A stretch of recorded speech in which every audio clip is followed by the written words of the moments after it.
Tata Motors பங்குகளை வாங்கி நிறைய பேர் நஷ்டத்தில் இருப்பீங்க. எல்லாம் இறங்கியிருக்கு பங்கு விலை. இப்படி இருக்க சூழ்நிலையில் டாடா மோட்டார்லேருந்து ரொம்ப ரொம்ப முக்கியமான செய்தி, ஒரு சந்தோஷமான செய்தி வந்திருக்கு. அதை நம்ம பார்ப்போம்.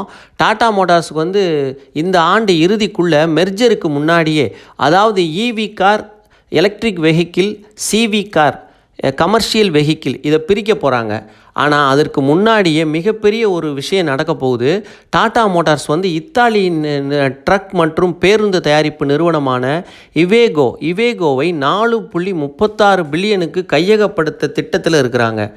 இத்தாலியின் மிகப்பெரிய நிறுவனமான இவேகோவை கையகப்படுத்த போகிறாங்க டாடா மோட்டார்ஸ் நிறுவனம். 2008ஆம் ஆண்டு ஜாகுவார் லேண்ட் ரோவர் 2.3 பில்லியனுக்கு கையகப்படுத்தியிருக்காங்க.